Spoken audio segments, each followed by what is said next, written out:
The mirror that didn't reflect who I was. A Jungian bedtime story with rain sounds. He always believed that one day he would find himself, that at some moment when he looked in the mirror, he would finally say, "Yes, that's me," as though there were a magical moment waiting for him, an instant of revelation in which all the pieces would fit perfectly, and he would finally know who he was. He spent years searching for that moment. Every morning he'd wake up and look in the bathroom mirror, hoping that today would be the day, that today the reflection would bring him the certainty he so desperately sought, that today he would recognize not just a familiar face, but his very soul looking back at him. But it never happened. What he saw was always a stranger wearing his skin, someone who looked like him, with his eyes, his nose, his mouth, but who somehow wasn't him. Not completely. It was like looking at a photograph of himself taken by someone else, in a pose he didn't remember striking. So he tried everything.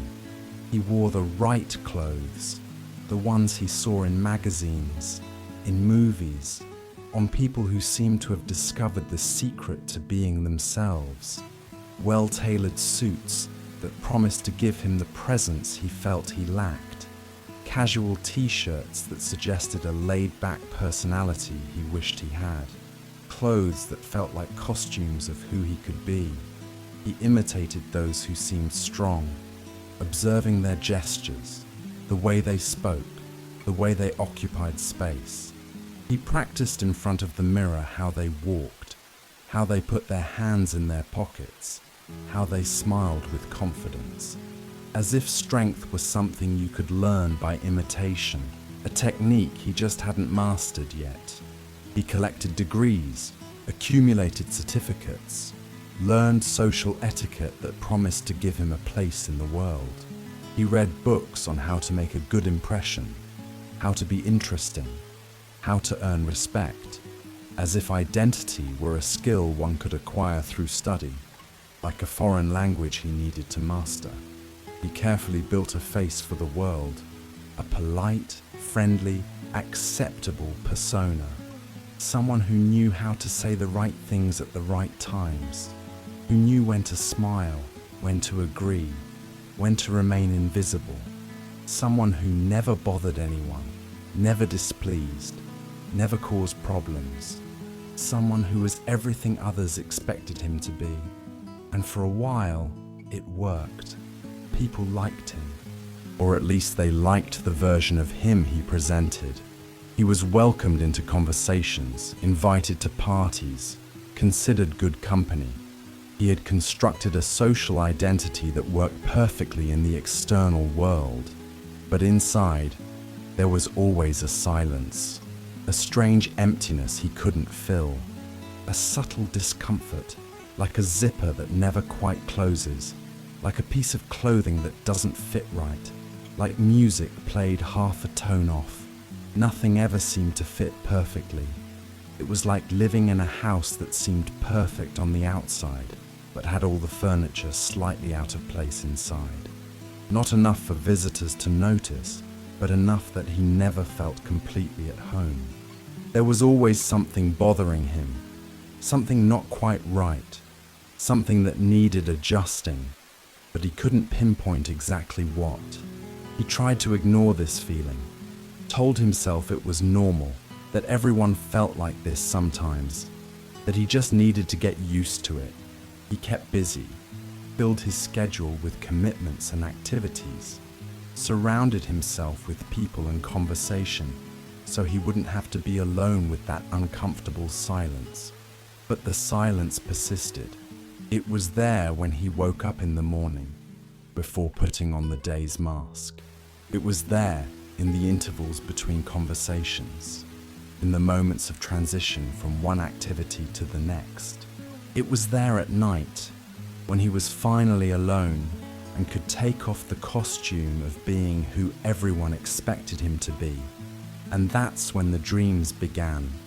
They weren't normal dreams, the fragmented and confusing kind you have. and then forget. They were dreams with an almost frightening clarity, with a consistency that made them feel more real than reality itself. Dreams that repeated night after night, always the same, always in the same place, always the same setting. An empty room, no furniture, no decoration, nothing that could distract him or give him a clue as to where he was. The walls were white, but not a clean, welcoming white, more like a sterile, hospital-like white that seemed to drain color from everything around it. The floor was dark, polished wood that reflected a light coming from nowhere in particular, and in the center of the room stood a tall, imposing mirror, framed by a dense mist that seemed alive, slowly moving as though breathing. The frame was old, ornate, full of carved details that seemed to tell a story he couldn't decipher. The glass was dark, not black, but a deep grey that appeared to have depth, as if it were possible to dive into it. In the dream, he always approached the mirror with a mixture of curiosity and apprehension. Something about it was magnetic, irresistibly drawing him in, yet something also made him hesitate, giving him a sense of imminent danger, as if he were about to discover something he might not be ready to face. He moved forward slowly, step by step, feeling his heart pound faster with each step, and when he finally stood before the mirror, positioning himself to see his reflection, he saw nothing. No reflection, no image, just a fogged, opaque glass, as if the mirror itself refused to show what lay on the other side. It was as though the mirror were broken, but not physically, broken in a more fundamental, more mysterious way, as if it had lost the ability to reflect, or as if he had lost the capacity to be reflected, as though there were a basic incompatibility between him and the mirror, an inability for two realities that should meet to actually do so. On the first night, he tried wiping the glass with his hands, thinking maybe it was just dirt. He rubbed his palms over the surface in circular motions, trying to remove whatever was obscuring his vision, but his hands met no resistance. There was nothing material to wipe away. It was like trying to wipe away the mist itself. Nothing. The mirror remained opaque, mute, refusing to reveal anything. On the second night, he returned, determined. Using the hem of his shirt, he rubbed the glass harder, as if brute force might break whatever invisible barrier was blocking him. He rubbed until his shirt was damp with sweat, until his arms ached, until he was out of breath. But the result was the same. The mirror remained impenetrable. On the third night, desperate, he spat into the palm of his hand and scrubbed with all his might, as though sheer willpower could force the mirror to unveil its secrets. He scrubbed until his fingers hurt, until his skin turned red, until he felt like he might pass out from the effort. Nothing, always nothing. And every night, he found himself back in the same place, on an involuntary pilgrimage. He was determined to uncover the mystery, to see whatever the mirror was hiding, to solve the riddle that seemed crafted especially for him. It felt as though his life depended on seeing his reflection in that particular mirror, as if all other mirrors in the world were irrelevant. He tried looking from different angles, hoping maybe there was a specific position from which his reflection would appear. He tried different lighting, closing his eyes and opening them quickly as if he could catch the mirror off guard. He tried talking to it, asking questions, giving commands, as if the mirror were an entity that could be persuaded or bargained with. But the mirror remained silent, impassive, mysterious, a guardian protecting a secret it might not even fully understand itself.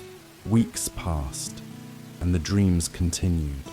Always the same room, always the same mirror, always the same frustration.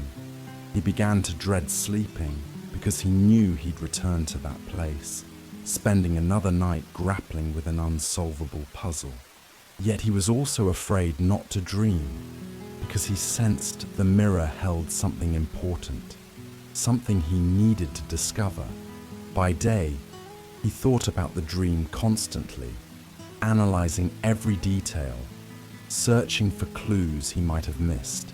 He researched mirror symbolism, read about recurring dreams, consulted everything he could find on dream interpretation, but nothing he read seemed to apply to his specific case, until one night, exhausted from trying, frustrated by his inability to solve the mystery, weary of himself and his obsession with that impossible mirror, he did something different.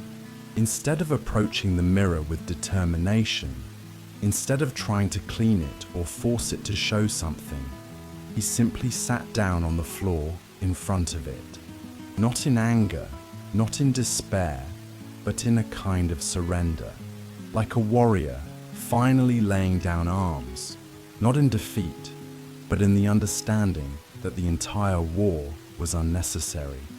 He sat cross-legged, spine straight, hands resting on his knees, and for the first time since the dreams began, he gave up trying to see, gave up trying to decipher, gave up trying to force the mirror to provide the answers he thought he needed.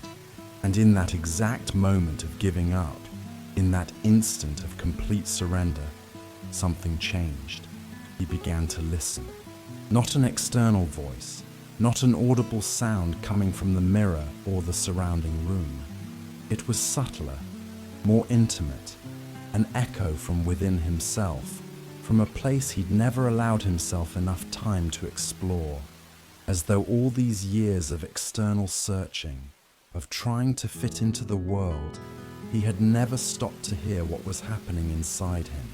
It was like discovering his house had a basement he'd never visited, like finding a door that had always been there but gone unnoticed, like realizing there was a song in his heart all along, but he'd never stopped to listen because he was too busy making noise. At first, the voice wasn't clear. It didn't form full sentences or give specific instructions.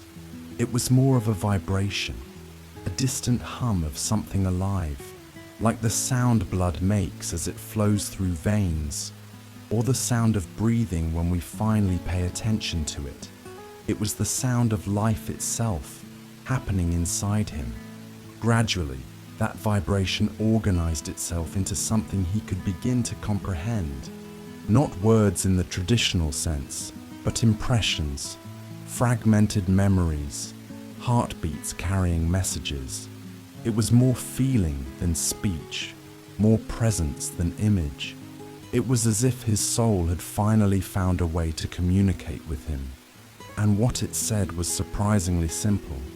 It spoke of moments he had forgotten, of the boy he was before he learned to be what others expected, of dreams he'd abandoned because they seemed impractical, of preferences he had denied because they weren't socially acceptable, of parts of himself he'd buried so deep he forgot they even existed.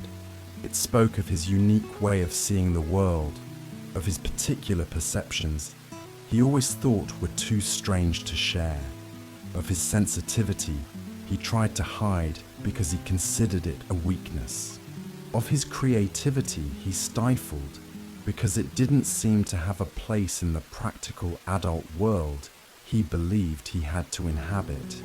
It spoke of all the times he'd told himself no over the years, all the genuine impulses he'd repressed, all the times he chose what was expected over what was true, all the occasions he betrayed himself in the name of acceptance. And in that dream's humid silence, seated on the floor before the mirror that refused to show him his own image, he understood something that changed everything. What we are isn't seen, it's heard. The understanding came like a bolt of lightning, sudden and complete. All those years he'd been looking for his identity in the wrong places. He was looking in the mirror, in external reflection, in the image others could see and approve of. He was looking in clothes, in degrees, in copied behaviors. He was looking for something visible, measurable, comparable, but his true nature was in none of that. It was in the silent voice that spoke within him when the outside world finally grew quiet. It was in the unique vibration his heart produced when he stopped trying to make noise. It was in the specific frequency of his soul, which was unlike any other frequency in the universe. The mirror wasn't broken, nor was it mute. It simply wasn't responding to the mask he showed the world. Like a finely tuned instrument that only resonates with the right note, the mirror could only reflect what was authentic. And for all those years, he had never approached it in authenticity. He had approached it with expectations, preconceived ideas of who he should be, with versions of himself constructed to please others. But never had he come to it simply as he was, without adornment, without artifice, without the need to be something specific. Only what's real can be reflected, and what's real only appears when we stop trying to seem. It was like trying to see the stars in the daytime. It's not that the stars aren't there. There's just too much light around to perceive them. Similarly, his true nature had always been there, but there was too much noise, too much expectation, too much effort for him to perceive it. The following night, he returned to the mirror, but this time, not as a detective solving a mystery or a warrior conquering territory. He returned like someone coming home after a long journey, like someone who finally understands where he belongs. He didn't try to wipe it clean. He didn't try to force it to reveal anything. Instead, he sat down in front of it again, but this time with a different quality of presence. No more urgency, no more desperation, only a gentle curiosity, like a child discovering something new without needing to possess or control it. He closed his eyes and just stayed there, not meditating in a formal sense, not trying to empty his mind or achieve any special state, simply existing in that space, allowing himself to be who he was at that moment. No agenda, no goal, no need to become something else. And for the first time in his adult life, he didn't want to know who he was in the sense of a definition, a label, or a description to give others. He simply wanted to be with himself, as though just existing was enough, without needing to explain or justify it. It was like sitting next to a dear friend without needing to talk, like being in the presence of someone you love without needing to impress or entertain, like coming home after a difficult day and just relaxing, not needing to be productive or useful. And in that non-seeing, the meeting began. It wasn't the dramatic encounter he had imagined, full of sudden revelations and spectacular changes.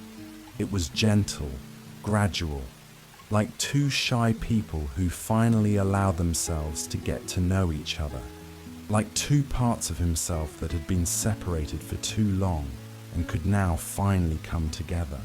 He began to notice things about himself that he had never seen before, the particular way he breathed when he was relaxed, the specific rhythm of his thoughts when he wasn't trying to control them, the unique texture of his attention when it naturally settled on things. He discovered he had preferences he'd never admitted, tastes he'd suppressed, ways of being he had deemed unacceptable, but that were profoundly his own. It was as if he were rediscovering a language he spoke fluently as a child, but had forgotten to use. He realized his sensitivity, which he'd always seen as a weakness, was actually a special kind of intelligence, that his tendency toward introspection, which he'd labeled antisocial, was in fact a valuable ability to understand deeper layers. That his difficulty fitting in wasn't a defect, but a sign he was being called to something different. He started to understand that he had spent years trying to become someone he was never meant to be, like being born a tree, but spending your whole life trying to be a flower, thinking something was wrong with you for not blooming the way flowers do. And slowly, night after night of simply being with himself before that mysterious mirror, something extraordinary began to happen. The mirror began to clear. Not all at once, not dramatically, but like a fog gradually lifting at dawn. At first, faint outlines, vague shadows suggesting a presence, then more defined shapes, still blurred but recognizable. And finally, on a night he would never forget, the mirror became completely clear. And what he saw wasn't what he had expected. He didn't see an idealized face, or a polished version of himself, or the person he thought he should be. He saw just who he was. And for the first time, that was enough. More than enough. It was perfect. He saw his eyes, but really saw them this time. Not as flaws to be fixed or features to be disguised, but as the unique windows through which a specific soul looked at the world. He saw his face, but this time he saw the story written on it, the experiences that shaped him, the smiles that softened him, the tears that deepened him. He saw not just his physical appearance, but his entire presence. The way he occupied space when he wasn't trying to be smaller or bigger than he was. The quality of energy he radiated when at peace with himself. The particular light in his eyes when he was being authentic.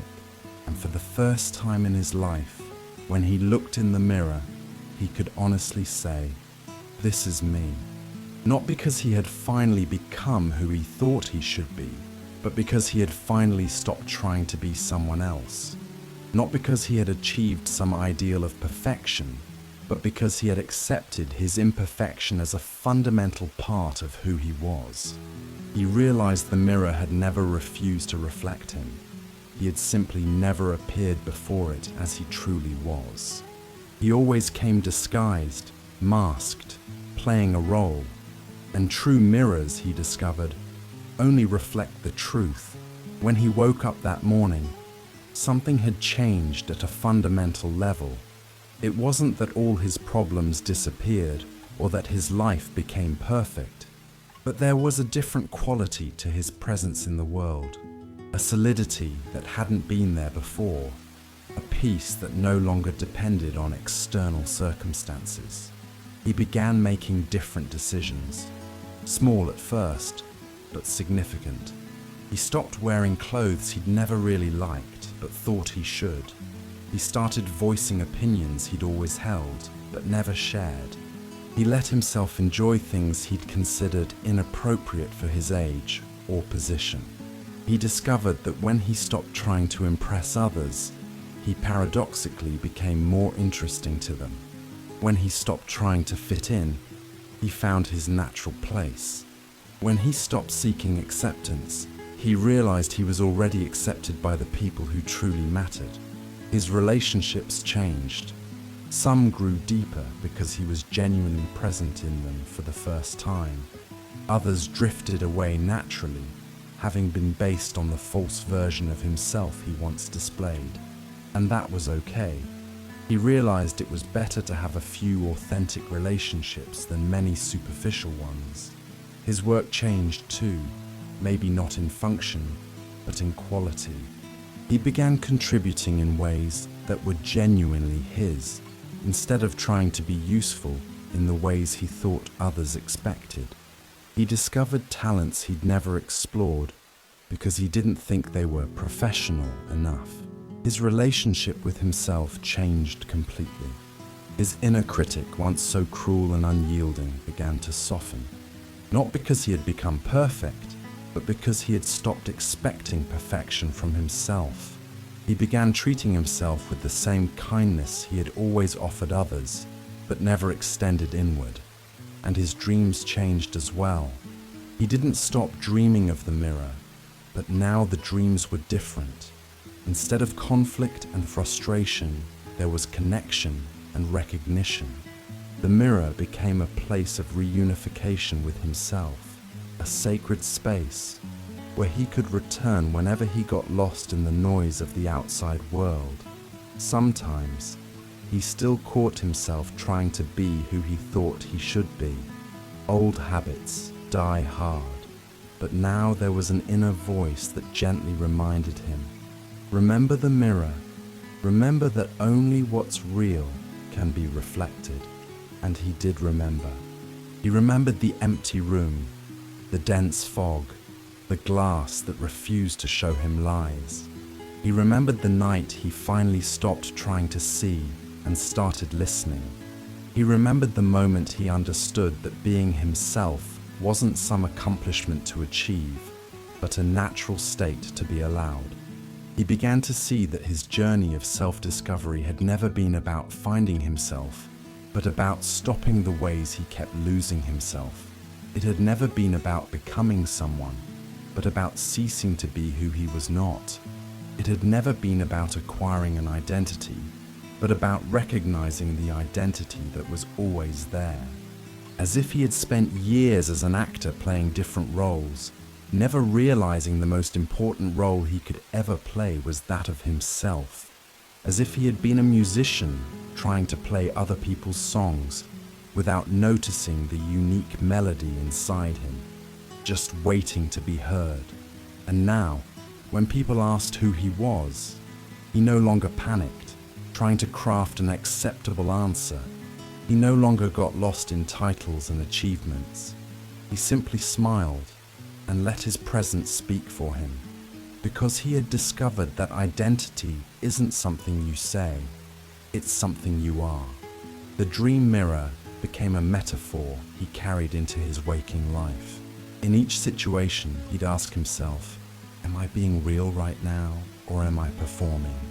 And when he realized he was performing, he'd gently guide himself back, like tuning a musical instrument that had gone off key. He discovered that living authentically doesn't mean being perfect or having all the answers. It simply means not lying to yourself about who you are. It means accepting your complexities, your contradictions, your weak moments as integral parts of your humanity. It means understanding that you don't have to be extraordinary to be valuable. You don't have to be special to deserve love. You don't have to be anything other than who you are to claim your place in the world. And perhaps most importantly, it means understanding that meeting yourself isn't a final destination, but an ongoing process. There are always new layers to discover, new aspects to integrate, new ways to know and accept yourself. The dream mirror taught him that the quest to know oneself is paradoxically most successful when you stop searching and start simply being. That the answer to who am I isn't a definition, but an experience, a living, dynamic process rather than a conclusion. And that sometimes the only way to see yourself clearly is to stop trying so hard to see, and instead listen to the silent voice that has always been there, patiently waiting for a moment of quiet so it can finally be heard. Like the soft rain falling outside right now, washing the world and leaving everything clearer, cleaner and more true. Like this very moment, in which you can stop trying to be something and simply be who you already are, complete and perfect in your imperfect humanity.